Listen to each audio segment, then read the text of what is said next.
Hello' guys, স্বাগতম জনাইছোঁ অইন এটা ভিডিঅ'লৈ। আজি আমি এই ভিডিঅ'টোত যিহেতু আজি আপোনালোকৰ 8 তাৰিখ, আজি ছানডে, ভাইবা নাই আপোনালোকৰ, আজি ভাইবা যিহেতু এক্সাম নাই দেওবাৰ কাৰণে।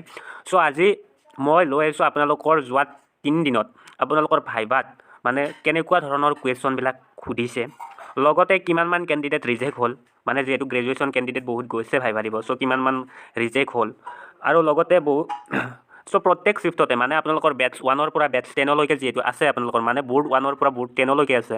চ' এদিনত বৰ্ড এখনত মানে 100জনকৈ কেণ্ডিডেট মাতা হৈছে, মানে 50জন মৰ্ণিং শিফ্টত আৰু 50জন ইভিনিং শিফ্টত বৰ্ড এখনত, মানে প্ৰায় 1000 কেণ্ডিডেট এদিনত মতা হৈছে। চ' কিছুমান কেণ্ডিডেট তাত এবচেণ্ট আছে, ঠিক আছে। কিমানমান এবচেণ্ট আছে গোটেইখিনি মিলি আজি মই এই ভিডিঅ'টো লৈ আহিছোঁ, গোটেইখিনি কথা ইয়াত কোৱা হ'ব আপোনালোকক, ঠিক আছে। আপোনালোকৰ যদি অনাগত দিনত যদি ভাইবা এক্সাম আছে, তেতিয়াহ'লে আপোনালোকে এই ভিডিঅ'টো A to Z চাই লোৱাটো মই বিচাৰোঁ, তাৰমানে ভাল হ'ব। অলপ হ'লেও আপোনালোকৰ প্ৰিপাৰেশ্যন ভাল হ'ব, ঠিক আছে, ভাইবা দিবলৈ যোৱাৰ আগতে। চ' যদিহে আপোনালোকৰ অনাগত দিনত ভাইবা আছে, তেতিয়াহ'লে আপোনালোকে এই PDF টো ল'ব পাৰে। চ' ইয়াত ভাইবা সম্বন্ধীয় গোটেইখিনি কথা কোৱা হৈছে, আপোনালোকে কেনেদৰে ড্ৰেছ পাতি কৰিব লাগিব A to Z, মানে আপোনালোকৰ এইটো PDF অলপ যদি আপোনালোকে চাই পঢ়ে, চ' মই ভাবোঁ আপোনালোকে ভাইবাত গোটেইখিনি নম্বৰে কেৰি কৰিব পাৰিব, ঠিক আছে। ইয়াত গোটেইখিনি মানে GK কাৰেণ্ট এফেয়াৰ্ছত সুধি থকা কুৱেশ্যনসমূহ আলোচনা কৰা হৈছে। বিশেষ ড্ৰেছ পাতি কেনেকুৱা ধৰণৰ পৰিধান কৰিব লাগে, চেল্ফ ডিক্লাৰেশ্যন ফৰ্ম কেনেদৰে ফিল আপ কৰিব লাগে, গোটেইখিনি A to Z এই PDF টোত আলোচনা কৰা হৈছে, ঠিক আছে। চ' এই PDF টো পাবলৈ আপোনালোকে এই নম্বৰটোত হোৱাটছআপ কৰি দিব, আপোনালোকে ডেছক্ৰিপশ্যনতো এই নম্বৰটো পাব। এই নম্বৰটোত হোৱাটছআপ কৰিলে আপোনালোকে PDF টো উপলব্ধ হ'ব, আপোনালোকে পাই যাব, ঠিক আছে। আহোঁ মেইন টপিকলৈ। চ' ভাইবাত আজিৰ তাৰিখলৈকে মানে আপোনালোকৰ 3 দিন হৈ গ'ল, 3 দিনত 6টা শিফ্টত আজিৰ তাৰিখলৈকে কুৱেশ্যনবিলাক নৰ্মেল আছে। চ' কেণ্ডিডেটবিলাকে কৈছে যে কুৱেশ্যনবিলাক তেওঁলোকে প্ৰায় এনচাৰ দিব পাৰিছে, ঠিক আছে।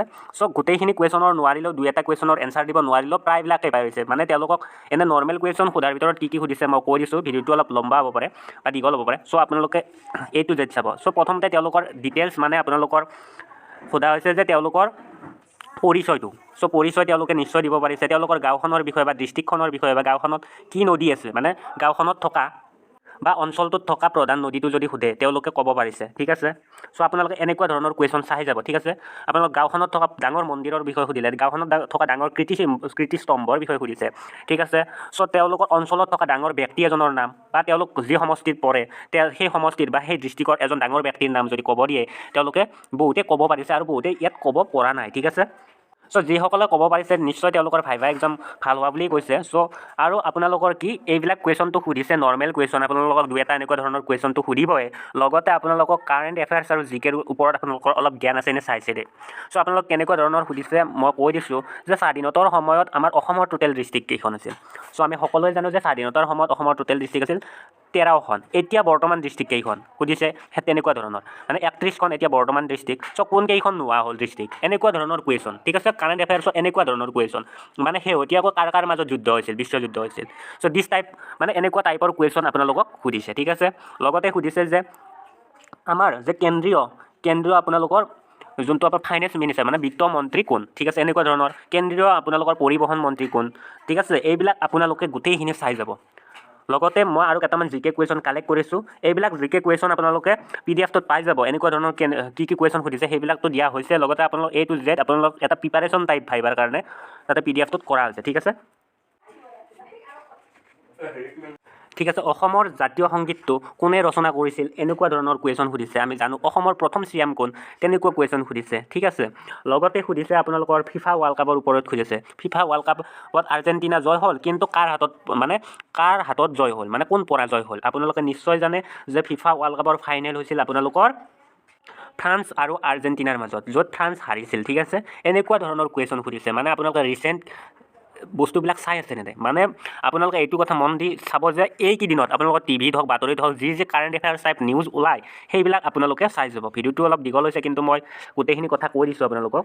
চ' যি নিউজ ওলায় আপোনালোকে নিউজৰ লগত অলপ বেছিকৈ জড়িত হৈ ল'ব।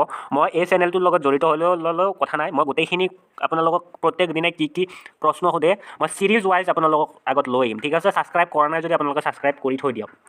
চ' আপোনালোকৰ অসমৰ মানে এতিয়া আপোনালোকক সুধিব পাৰে যে অসমৰ ৰাজ্যপাল কোন বা অসমৰ বিত্তমন্ত্ৰী কোন, এনেকুৱা ধৰণৰ কুৱেশ্যন আৰু সোধা হৈছে। মানে আপোনালোকক সুধিব পাৰে যে শুকান মাছৰ বজাৰ, এছিয়াৰ ভিতৰত শুকান মাছৰ বজাৰ ক'ত অৱস্থিত, যিহেতু অসমৰে। বৰাক ভেলীবিলাকক সুধিছে বৰাক ভেলীত কেইখন টোটেল ডিষ্ট্ৰিক্ট আছে, 3খন বুলি কোৱাৰ লগে লগে আপোনালোক সেই 3খন নাম কৈ দিব লাগিব, হাইলাকান্দি, কৰিমগঞ্জ এণ্ড কাছাৰ, ঠিক আছে।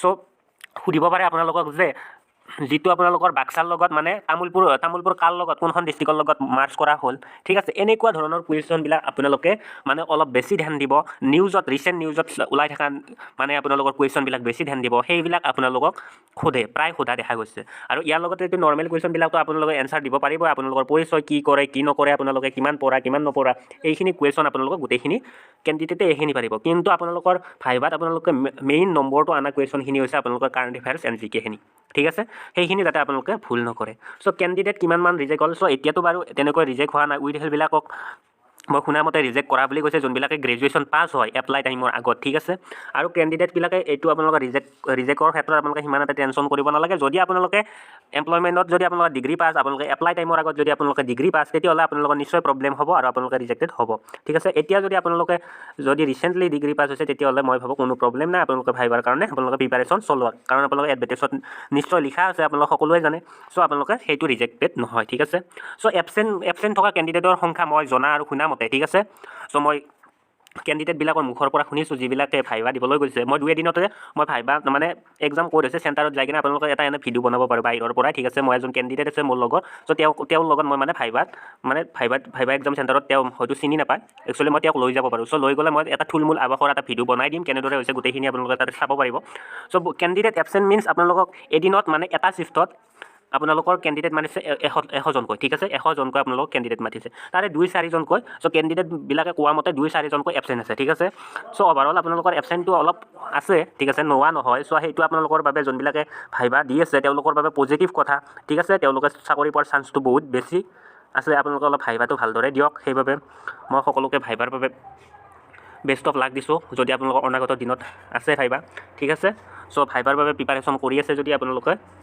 এই PDF টো লওক মই ভাবোঁ এই PDF টোৰ দ্বাৰা আপোনালোকে এটা সম্পূৰ্ণ নম্বৰ কেৰি কৰিব পাৰিব ঠিক আছে চ' আপোনালোকৰ নম্বৰটো ডেছক্ৰিপশ্যনতো দিয়া আছে আৰু আপোনালোকে হয়তো নম্বৰটো দেখাই পাইছে চ' তাত আপোনালোকে এটা মেছেজ কৰিলে হ'ব হোৱাটছআপ ঠিক আছে ধন্যবাদ